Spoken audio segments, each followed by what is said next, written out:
olacaq, vəkillər olacaq. Dostlar, xəbərlərimiz çoxdur, mövzularımız çoxdur. Danışacağıq və sizin də suallarınızı dinləyəcək. Kanalda olanlar xahiş edirəm, verilişi bəyənin, paylaşın. Kanala abunə olmağı unutmayın. Rəy və təkliflərinizi də səsləndirin. Beləliklə, əziz dostlar, dəyərli tamaşaçılar, görək Siyavuş Novruzov əvvəlcə demək Zahid Orucun təklifin diqqətinizə çatdırıram. Zahid Orucdan bir bayram təklifi var. 20 sentyabr bütövlük və suverenlik bayramı olsun. Kapital sədrindən təklif var. Siyasi təqvim islahatı dünyada həyata keçirilib. Bayramların bir tarixində birləşdirilməsi, daha güclü simvolun yaradılması, xalqın idealları və bütün qəbul edilməsi və milli ruhu bütövləşdirilməsi deməkdir. Zahid Oruz deyir. Bunu Milli Məclisin bugünkü plenar iclasında komitə sədri Zahid Oruz bildirib. O qədər ki, siyasi təqvim tarixi necə kütləvi yaddaşa çevirməyi, hansı dəyərləri önə çıxarmağı və gələcəyə necə baxmağı müəyyənləşdirir. Bəs zəfər təqvimi necə qurula bilər? Bizə görə müstəqillik günü zəfərə gedən yolun başlanğıcıdır. Qurtuluş günü daxili xaosdan xilasdır. Silahlı qüvvələr günü Cumhuriyyətin yaratdığı orduya ehtiramdır. Onların yarımsıq qalan ideallarının İlham Əliyevin ordusunun gerçəyə çevirməsidir. Zəfər günü isə ən ali mərhələyə, ümumxalq arzulara yetişməkdir.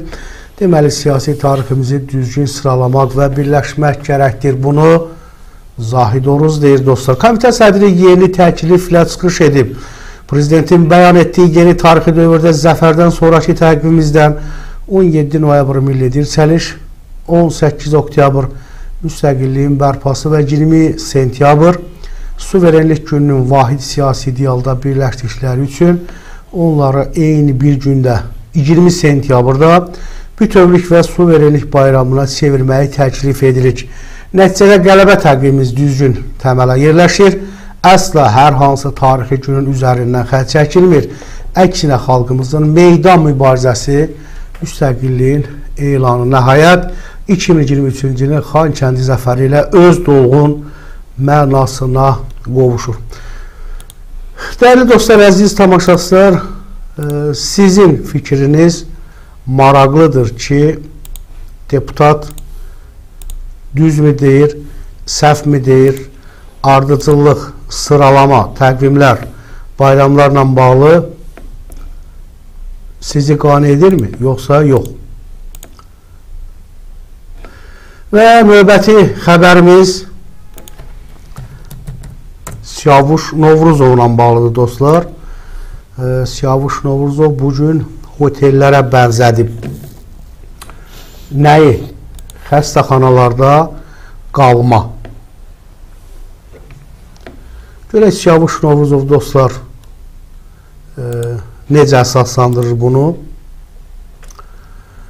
Siyavuş Novruzov icbari tibbi sığorta ilə əlaqədar xidmətlər zərfində əməliyyat pulu qarşılansa da xəstələrin qalmaq pulu nəzərdə tutulmur.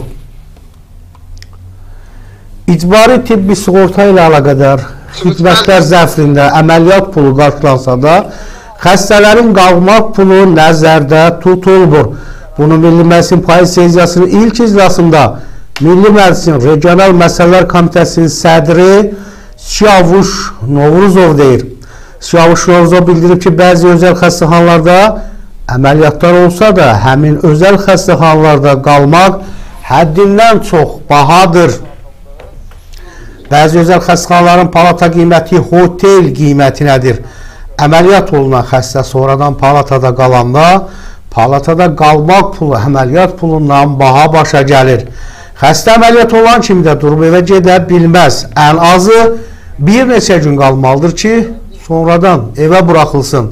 Əgər hansısa xəstə əməliyyatdan sonra özü əlavə bir neçə gün xəstəxanada qalmaq istəyirsə, onda həmin bahalı palata pulu hesablansın.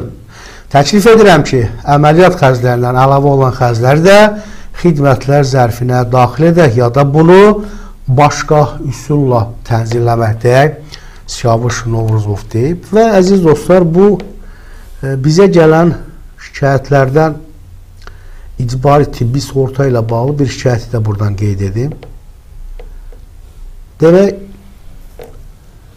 məsələn, kimsə gedir başqa xəstəxanada əməliyyat olmağa həkimə, deyirlər, sığorta o həkimə pul ödəmir, filan həkimə.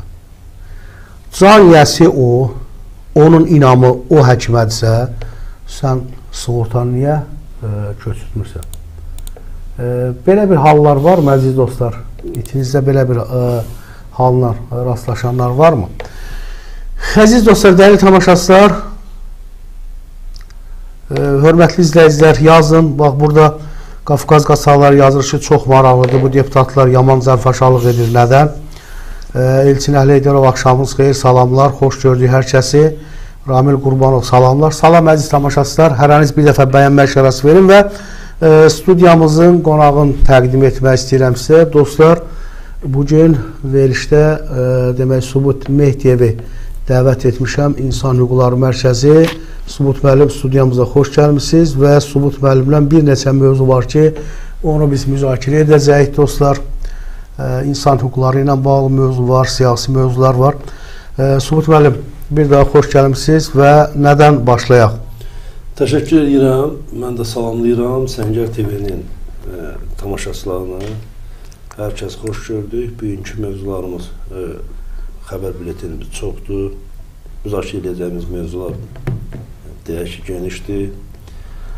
Paşinyan çıxış edib BMT-də, o çıxışı nə ilə bağlıdır, ondan danışacaq. Sonra Siyavuş Novruzovun qəbristanlıqlarla bağlı demək 2025-ci il payız sessiyasında parlamentin çıxışı var, təşrifi var, komitə sədrinin. Sonra Razi Nurullayevin millət vəkili, onun da müflisləşmə və iflas haqqında qanunun təkmilləşdirilməsindən bağlı onun da təşrifi var. Eyni zamanda Adnan Əhmədzadənin həbsi İspaniya klubundakı Azərbaycanlı uşaqlara da hansı təsiri göstərib, o barədə danışacaq. Və bir də xatırladım ki, biz danışacaq, demək, Azərbaycanla bağlı saxta paylaşım edən Türkiyə vətəndaşının taleyi ilə bağlı danışacaq. Üstəgəl bizim, demək, digər mövzularımız var. Əgər icazə versəniz, birinci bizim Milli Məclisin deputatlarının təkliflərindən, iradlarından bağlı danışacağım.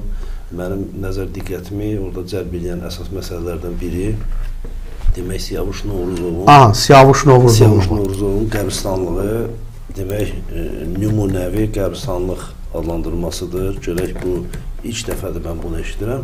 Qəbristanlığın nümunəvi olması, nümunəvi vətəndaş olar, nümunəvi insan olar, nümunəvi tələb olar, şagird olar, nümunəvi sahibkar olar. Ancaq qəbristanlığın nümunəvi olması mənim üçün də doğrudan da ilk ifadədir, eşidirəm. İndi görək, Siyavuş Novruzov bilirsiniz ki, həmişə qalmaqallı və haqlı, ədalətli fikirləri ilə bəzən yadda qalır. Xüsusilə də qazilərlə bağlı, xüsusilə də bu döyüşçülərlə bağlı, müavinətlərlə bağlı, uşaq pulu ilə hətta bağlı. Bəzən də sıxışdırdılar, təhdid olundu, belə-belə məsələlər. Amma bu məsələdə yəni mənim fikirlərimi, nəzər diqqətimi cəlb edən məsələ elə o nümunəvi məsələsi idi ki, onu da deyəcəm. Ancaq əziz dostlar, əziz tamaşaçılar, bilirsiniz ki, hal-hazırda yəni qəbirlərin verilməsi hansı formada, hansı demək təkliflər əsasında həyata keçirilir, yəni pullu xidmətdir. Bəlkə də tamaşaçılara da sual verək ki, nümunəvi qəbristanlıq nə deməkdir? Yəni qəbir bu qəbir qızıldandır, gümüşdəndir. Qəbir düzdür, başqa ölkələrdə, o bəxtəvər ölkələrdə bu qəbristanlıqda bir xüsusi qaydalar var. Baş daşı, nə bilim, sinə daşı da bizim kimi 2 mərtəbə tikmirlər. Nədir o, əziz dostlar, siz yazın. Nümunəvi qəbristanlıq nə deməkdir? Buyurun. Bu məsələnin deməli, mən istəyirəm bu məsələni elə fikirlərini, komitə sədrinin fikirlərini açıqlayam. Nazirlər Kabinetinin nümunəvi qəbristanlıqlarla bağlı qərarı var. Belə bir qərar var imiş sən demə. Var. O vaxt biz bunu qanun şəklində qəbul Fərqi yoxdur, Sübut müəllim. Nazirlər Kabinetinin qərarı olsun, Siyavuş Novruzovun təklif olsun. Hesab edirəm ki, nədir bu nümunəvi qəbirstanlıq? Bax, budur məsələ. Hesab edirəm ki, bunu qanun şəklində salmaq lazımdır. Aha. İndi nümunəvi qəbirstanlıq nədir? Yəqin ki, tamaşaçılarımız yazacaqlar. Xəbər verilir ki, bunu Milli Məclisin 2025-ci il pay sessiyasının elə ilk plenar iclasında çıxışı zamanı parlamentin regional məsələlər üzrə sədri deputat Siyavuş Novruzov deyib. Komitə sədri bildirib ki, yerlərdə nümuni qəbirstanlıqlar bələdiyyələrə verilməlidir. Çünki az təminatlı ailələrin hamısı bələdiyyələrə müraciət edir. Bələdiyyələr də bunu həyata keçirməlidir. Kimin imkanı yoxdur, ona kömək etməlidir. Onda belə çıxır ki, doğrudan da kasıblar, imkanı olmayan adamlar elə o nümunəvi qəbirstanlıqlara müraciət etməlidir. Hansı ki, o nümunəvi qəbirstanlıqlar da birbaşa bələdiyyələrin tabiçiliyindədir. Sözündən belə çıxır. Deputat həm də qeyd edib ki... Elədir, yoxsa sözündən belə çıxır? Yəni kimə tabi? Sözündən belə çıxır. Bəli, buyurun. Deputat həmçinin qeyd edir ki, bələdiyyələrdə yaşayış və qeyri-yaşayış obyektlərindən ildə bir dəfə eyni vergi yığılır. Lakin yaşayış obyektlərindən işıq, qaz, su ilə bağlı vergi bir dəfədirsə, digərlərindən 3 qat vergi yığılır. Ona görə də bu tətbiq də bələdiyyələrdə olmalıdır ki, onların da maliyyə imkanları genişlənsin, gələcəkdə olan müvafiq addımların atılmasına xidmət göstərə bilsinlər. Əziz dostlar, mən də əlbəttə ki, bir vətəndaşam, bir sakinəm. Mən də hansısa Bakı şəhərinin bir regionunda, bir ərazisində yaşayıram. Bələdiyyələr, təbii ki, deyək ki, o sosial xidmətlər, Qazpolun təbii ki, qaz idarəsi yığır. Biz onu keçiririk, kartlandır, sayğaclandır, indi bu belə və digərlərində fərqlidir. İşıq da həmçinin, ancaq bələdiyyələrdə bir də həm də əmlak vergisi var, torpaq vergisi, eyni zamanda əmlak, deməli, yaşayış mənzilinin deməli, yerləşdiyi ərazi. İndi bunun mən sual vermişəm, hətta vəkillərdən bir neçəsindən sual vermişəm ki, bu nə dərəcədə doğrudur, bu qanunda müəyyən olunub bu.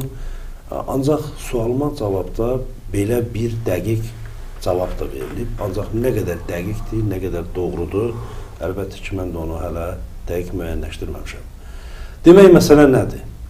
Bələdiyyələrdə MMT-lər var, xüsusi yaradılmış MMT-lər. Çox üzr istəyirəm, tamaşaçı yazır ki, varlılar üçün ayrı, kasıblar üçün ayrı yerə ayırsın deyə yazırlar. Yazın, çox xahiş edirəm. Xahiş edirəm, yazsın. Demək, Elçin Əlheydərov da yazır ki, nümunəvi qəbirstanlığı o demək ki, hamısı bir sırada bir ölçüdə olmalıdır. Orada heykəl nə də bir bəzək olmamalıdır, eyni səviyyəli olmalıdır. Buyurun. Bunu nümunə adlandırılır. Nümunə üçün, yəni belə.